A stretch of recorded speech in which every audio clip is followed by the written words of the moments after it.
تو دیکھیں جی 10 قراتوں میں سے قرآن پاک کی جو متواتر قراتیں 10 قراتیں ہیں، تو اس میں سے جس بھی قرات پر تلاوت کی جائے تو اس کو صحیح کہا جاتا ہے کہ یہ قرآن پاک کی تلاوت کر رہے ہیں۔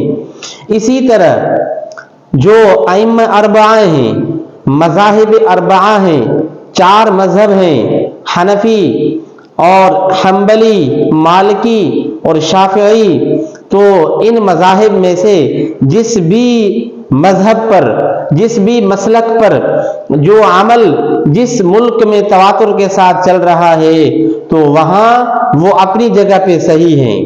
اگر سری لنکا میں شافعیت چل رہی ہے اور تواتر وہاں شافعیت کا ہے تو وہ اپنی جگہ پہ صحیح ہیں۔ جہاں پہ مالکی حضرات ہیں اور ان کا تواتر چل رہا ہے تو وہ اپنی جگہ پہ صحیح ہیں، اور جہاں حنفی ہیں اور حنفیت کا وہاں تواتر چل رہا ہے، تسلسل چل رہا ہے، دوام و استمرار چل رہا ہے، ہمیشگی سے وہ حنفیت پر عمل کر رہے ہیں، تو وہ اپنی جگہ پہ صحیح ہیں۔ اس کی مثال آپ یوں سمجھیں کہ دیکھیں، اگر پاکستان کے اندر رمضان المبارک کا مہینہ چل رہا ہے، اینڈ میں ایسے ہوتا ہے کہ ہمارے پاس روزہ ہوتا ہے، لیکن سعودی عرب میں وہاں پر اگر چاند دیکھا جاتا ہے تو وہاں عید پڑھی جاتی ہے، تو کوئی یہ نہیں کہتا ہے کہ پاکستان تو اسلامی ملک ہے، وہاں تو عید نہیں ہے اور سعودیہ میں عید جو ہے پڑھی جا رہی ہے، لہذا سعودیہ والے غلط کر رہے ہیں۔ تو ایسا تو نہیں ہے۔ تو اجتہادی مسائل کے اندر یہ چلتا رہتا ہے۔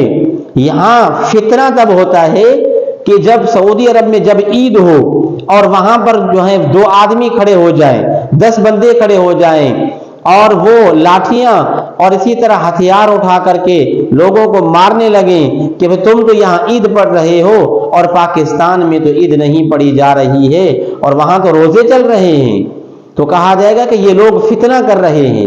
وہ اپنے ملک کے اعتبار سے جب چاند کا ثبوت ہو گیا تو وہ وہاں عید پڑھ رہے ہیں، اپنے مسلک کے اعتبار سے چل رہے ہیں۔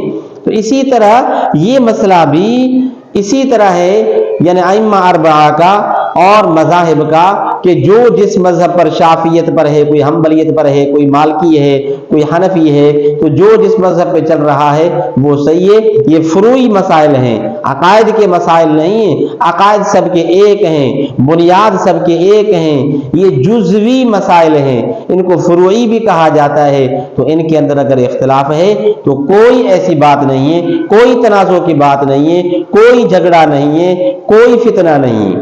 فتنہ تو یہ ہے جو اب پیدا ہوا ہے اور اسی کا نام ہے غیر مقلدیت۔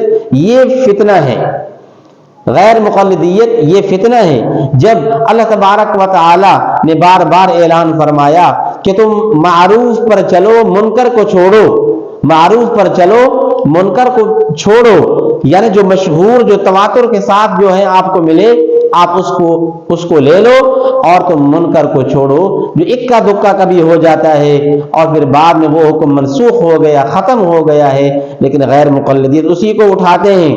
اسی طرح ان لوگوں نے رفع دین کے مسئلے کو اعتقادی مسئلہ بنا دیا، حالانکہ اعتقادی مسئلہ ہی نہیں تھا۔